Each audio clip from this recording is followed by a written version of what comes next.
everyone, this is Big Entertainment and we're back again, and here now we have another video for you, and this will be my full non-spoiler review of Fantastic Four First Steps.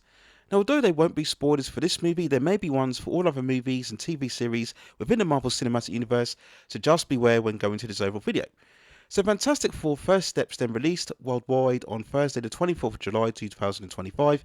It stars Pedro Pascal, Vanessa Kirby, Ebon Bacharach, Joseph Quinn and Julie Garner, and it was directed by Matt Shakman.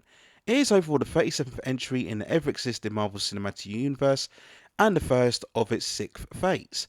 It's also the 4th cinematic outing of the first true Marvel superhero entity created by Stan Lee and Jack Kirby way back in 1961. Charting the story of 4 science astronauts named Ben Grimm, Reed Richards, Sue and Johnny Storm, who during a space mission get exposed by cosmic radiation and gain various superpowers and go on to become the superhero team that protects the world. And First Steps very much stays true to the outline, setting its story in an alternate fantasy Earth titled 828, a retro-futuristic world, a mixture of advanced technology and more grounded aesthetic within the 1960s era. And we start with an extended opening montage sequence that covers the team's origin and their established status as the world-saving superheroes, very similar to what we've seen with the Avengers in the phases 1 to 3 of the MCU. We see that Reed and Sue are expecting their first child. Ben Grimm shows his self-reflection and somewhat inner torment in his hulking rock-like state as the Thing, and Johnny Storm displays a continued eagerness to prove himself with the addition of the team. Now, events change their lives dramatically when a being known as the Silver Surfer arrives on Earth, warning of the incoming arrival of the titanic cosmic being known as Galactus, who will divide the Earth to quench his everlasting hunger for the energy from planets. The Fantastic Four face a long-time struggle in their attempts to combat the threats of Galactus, and they face several potential sacrifices along the way. So, whilst the MCU has clearly struggled in phases 4 and 5, both commercially and in terms of quality, to reach the same heights as what we saw with both Infinity War and Endgame, and this struggle has been emphasised in the underperformances this year of both Captain America Brave New World and also Thunderbolts. But in terms of Fantastic Four, I will say overall that I very much enjoyed it. This is a very bright, colourful, solid comic book adventure, truly embracing the fantasy, the escapism, and it's very much a love letter not only to the 1960s, but also to those classic comics created by Jack Kirby and Stan Lee, and it ties into that same tone and spirit, but never falls too much into parody, slapstick or comedy. The retro-futuristic world itself is treated with a seriousness, a sincerity, and very much a typical verisimilitude, and that is absolutely the right approach. The decision to set this story in an alternate world was also very wise, freeing from having to connect to the current Hayward stage that we see the MCU currently in, and this allows the story to be its own standalone entity. And yes, it does look very interesting and appealing in terms of the world that they've built here, riffing off very much from the Jetsons, the Incredibles, Lost in Space, Wall-E, and a whole host of other retro-futuristic stories, and aesthetically it works mostly. Now, there are times when the futuristic mix of flying cars and energy transmitters and sentient robots contradicts the more grounded elements of tractors, forklift trucks, and 60s clotheswear, and you will have to suspend your disbelief even more so than usual. Also, for all of the brightness, there is a seriousness and a sense of stakes and dread. They do enough here with the arrival of Galactus to bring that real sense of looming terror, and we get a good amount of time to see the characters fully contemplating and reflecting on the horror that awaits them.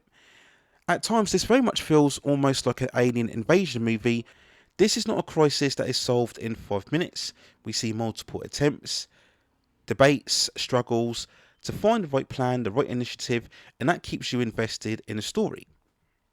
The pacing is measured well enough, and this is a solidly constructed story that never gets too convoluted or heavy-handed. In terms of the dynamic between the characters, I think the cast here are all fine, all very likeable, and get a good enough screen time to showcase their own personalities. I'd say overall the most impressionable ones here were both Reed and Johnny. Pedro Pascal in the role as Reed is good, presenting a much more uncertain and doubtful Reed Richards, which was overall deliberate to try and add more vulnerability, though at times that may be at odds with the more intellectual, high-level confidence and arrogance that more hardcore comic book fans would associate with the character. Johnny also has some good moments here. As the film progresses, he becomes far more involved, and in particular, he is the one character that has the connection with the Silver Surfer, and he does have a nice sequence with the character as we find out more about her origin. We'll then talk of the Silver Surfer, and for all of the outrage and controversy in the decision to go for a female iteration of the character, overall it's not terrible, though at the same time there's not really lots in terms of depth of personality. As I mentioned before, she mainly interacts most with Johnny. Now in terms of effects, this rendition is still inferior to the 2007 Fox version, and I will always hold some sort of antagonism or regret because of the massively missed opportunity in not having a standalone Silver Surfer movie with the original character of Norman Rad. There is so much potential cinematically that you could have had in terms of this character, and the fact that we will probably never see it realised will always have me extra critical of Marvel and the fumbling of the ball that we have seen here. We'll then talk of Galactus, and from what we saw from the trailers, so it's not spoilerific, we know that he's the main threat, and he's always a character that is difficult to translate into live action. But after the disastrous cloud-like constructs that what we saw from the 2007 film, Marvel has clearly atoned this time around with a fully comic book accurate rendition, both in terms of costume and size, and visually Galactus looks great. The first time we see him, he does carry a certain awe, a certain presence and peril, and this is very much keeping inconsistent with the huge super beings that what we saw in terms of the Celestials from the Eternals. And in that regard, I credit the filmmakers for actually pulling this off. In terms of scale and movement, the character is absolutely right.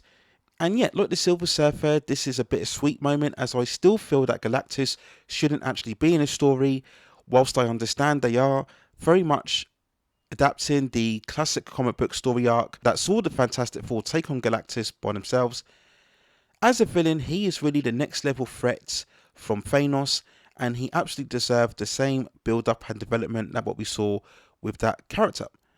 But because the focus is very much on the introduction of the Fantastic Four, Galactus cannot impact the movie the way that he should, and he does feel a bit of an afterthought or a generic monster threat, especially in a climatic act, a battle that really shouldn't be as evenly contested as what it is. Galactus' motivations just don't bear validity, and this takes away from the film's urgency, because you are asking, why exactly does Galactus want this thing or this special being or the MacGuffin of the movie? And for me, it didn't really quite work, the story that they were trying to present here. Yes, when we watch it, it's a supposed big deal in terms of the comic mythology, but it doesn't carry enough worth in its own particular story, and we don't get sufficient context or resolution. And you do feel a bit shortchanged, both as a casual fan and also as a more hardcore comic book fan. At the end of it all feels more like a setup for future events in the upcoming Avengers Doomsday, and that does come at the expense of this movie overall. But despite all of that, Fantastic Four First Steps is easily the best Marvel movie of 2025, and likely also the best superhero movie of this year. Very much an improvement over the recent MCU entries that we've seen in the last couple of years. And whilst I wouldn't say this is Marvel definitely back at the top, it most definitely is a couple of steps in the right direction. So there's my overall thoughts and feelings when providing a non-spoiler review of Fantastic Four First Steps. Let me know what you think in the comments below, and look out shortly for my spoiler review of the movie, where I'll go into far more depth as to the elements that I thought worked well and ones that I thought didn't work as well. So look out for that shortly on the channel. And if you have any other suggestions regarding any other movies, television series, or any other topics of the pop entertainment and culture scene that you'd like to see me cover within the channel, then also let me know in the comments, and I will see if I can provide further commentary for you on that subject matter within the future. Please consider hitting like the subscription and notification buttons so I can provide you with more quality content like this in the future. But that's it for now. Take care of yourselves, and I will see you very, very soon.